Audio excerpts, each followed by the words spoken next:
Hospital വാസവും വിശ്രമവും കഴിഞ്ഞ് സജീവ രാഷ്ട്രീയത്തിൽ കരുത്തനായി മാറുന്ന ഒരു ഷാഫി പറമ്പിലിനെ നമുക്കിന്ന് കാണാൻ സാധിച്ചു. മുഖത്തെ മാസ്ക് മാറ്റാനാവാത്ത തരത്തിൽ ഇന്നും ഉണങ്ങാത്ത മുറിവിന് സാക്ഷി നിർത്തിക്കൊണ്ടാണ് ഷാഫി പേരാമ്പ്രയിൽ നടന്ന പോലീസിന്റെ നരനായാട്ടിനു പിന്നാലെ തന്റെ 8 കൂട്ടാളികളെ സമരം ചെയ്തതിന്റെ പേരിൽ പിടിച്ച് അകത്തിട്ട് ഇന്നും ജയിലിലാണ് എന്ന് തുറന്നടിക്കുന്നത്. അവിടെ ഷാഫി ഇനിയും നമ്മൾ അടങ്ങിയിരിക്കരുത് എന്ന് ആഹ്വാനം ചെയ്തുകൊണ്ട് യൂത്ത് കോൺഗ്രസിനെ ഉയർത്തുകയാണ്.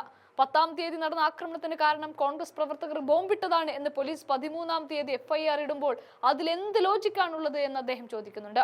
ഒരു ബോംബ് വന്ന് വീണാൽ അതും കഴിഞ്ഞ് 2 ദിവസം കഴിഞ്ഞിട്ടാണോ അന്വേഷിക്കുക? പോലീസിനെ കൊണ്ട് വളയുകയും പ്രത്യേക ബോംബ് സ്ക്വാഡ് വരെ വരികയും ചെയ്യില്ലേ എന്ന ലോജിക്കോട് കൂടിയ ചോദ്യം. പക്ഷേ ഇവിടെ ഒരു സൈറൺ പോലും മുഴക്കാതിരിക്കുമ്പോൾ ഷാഫി ഇന്ന് വീണ്ടും തെരുവിലേക്ക് ഇറങ്ങുകയാണ്. പന്തല് കെട്ടി പ്രവർത്തകരെ ആവേശത്തിലാഴ്ത്തുകയാണ്. സമരങ്ങൾ ഇന്നും ഇന്നലെയും തുടങ്ങിയതല്ല.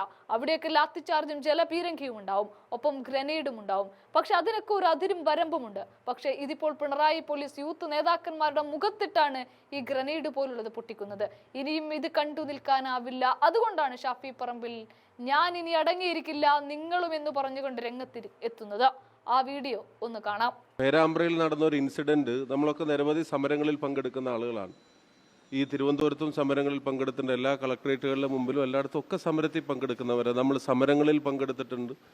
ഇതിനേക്കാൾ ഭീകരമായ മർദ്ദനമേൽക്കേണ്ടി വന്ന നിരവധി സഹപ്രവർത്തകർ ഈ പ്രസ്ഥാനത്തിലുണ്ട്. ജയിലിലടക്കപ്പെട്ടവർ ഇപ്പോഴും അവിടെ 8-9 ആളുകൾ ജയിലിലാണ്. ഒരു കള്ളക്കേസ് എടുത്തിട്ട് അന്ന് മുതൽ ജയിലിലാണ്. ഞാൻ ആ ഇൻസിഡന്റിനെ പറ്റി പറയുന്നത്, അവിടെ ഒരു കമ്മീഷണറുടെ പ്രസംഗം തന്നെ നിങ്ങൾ കേട്ടു. അവിടെ ലാത്തി ചാർജിന്റെ ഒരു ആവശ്യം വന്നിട്ടുണ്ടായില്ല. അവിടെ ലാത്തി ചാർജിന് ഒരു വിസിൽ ഉണ്ടായിട്ടില്ല. അവിടെ ഒരു സൈറൺ ഉണ്ടായിട്ടില്ല. അവിടെ ഒരു വാണിംഗ് ഉണ്ടായിട്ടില്ല. അങ്ങനെ ഒരു നിർദ്ദേശം ഞങ്ങൾ കൊടുത്തിട്ടില്ല.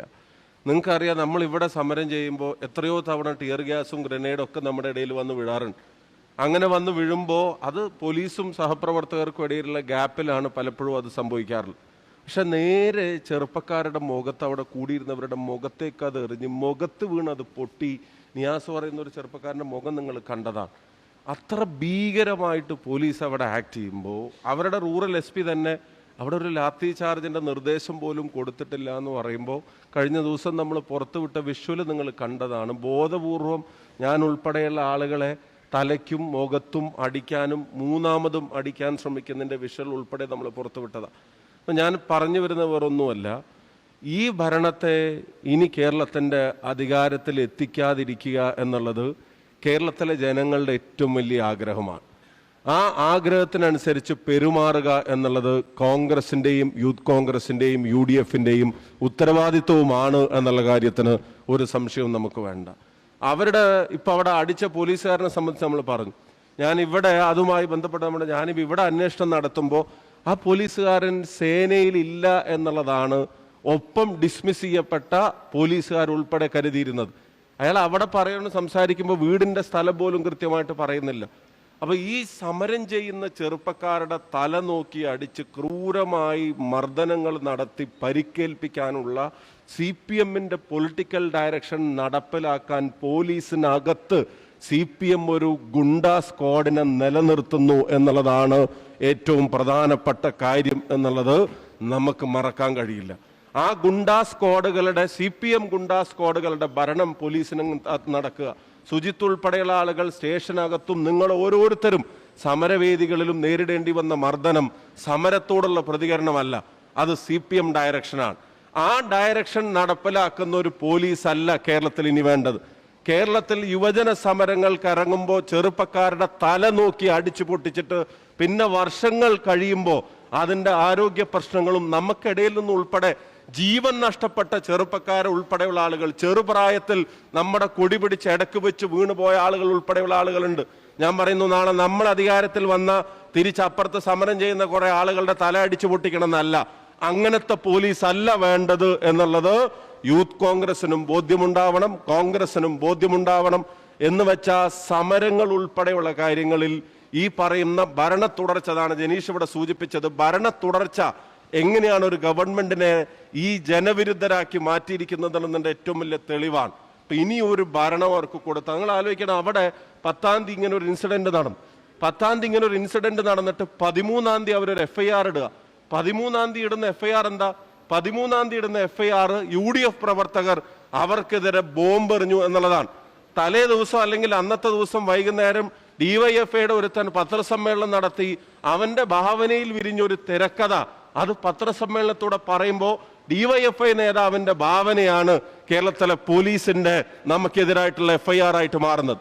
ഒരു സമരത്തിന്റെ സ്പോട്ടിൽ ഒരു ബോംബ് സ്ഫോടനം നടന്ന അത് കേരളത്തിലെ പോലീസ് ശ്രദ്ധിക്കാതെ പോവോ?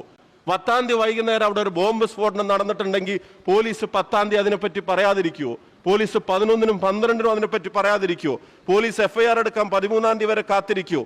അപ്പൊ അവിടെ വ്യാജമായ ഒരു ബോംബ് കേസ് ഉണ്ടാക്കുക, എന്നിട്ട് ആ കേസിൽ പ്രതി ചേർത്തിട്ട് 5-8 ആളുകളെ ഇപ്പോ തടവറയിൽ വെച്ചിരിക്കുകയാണ്, അവരെ റിമാൻഡ് ചെയ്തിരിക്കുക.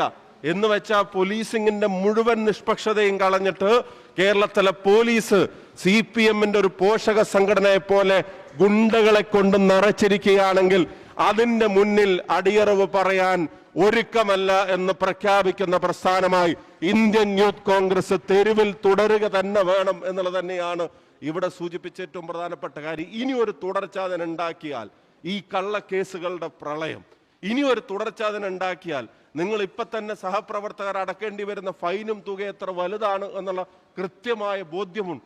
കഴിഞ്ഞ 9.5 വർഷക്കാലമായി ഇതുപോലത്തെ കോവിഡ് തൊട്ട് അതിന്റെ മുമ്പും ശേഷമുള്ള കേസുകളിൽ ഈ സഹപ്രവർത്തകരെ വേട്ടയാടുന്ന ആ ഭരണക്രമം ഇനി കേരളത്തിൽ തുടരാൻ അനുവദിച്ചുകൂടാ. അത് ജനങ്ങളുടെ ഏറ്റവും പ്രധാനപ്പെട്ട ആഗ്രഹമാണ്.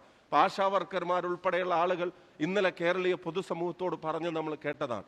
അത്ര ഗൗരവതരമേറിയ ഒരു രാഷ്ട്രീയ സാഹചര്യത്തിൽ ഈ പ്രസ്ഥാനം ഏൽപ്പിക്കുന്ന ചുമതലകളുമായി നിങ്ങൾ മുന്നോട്ട് പോവുക.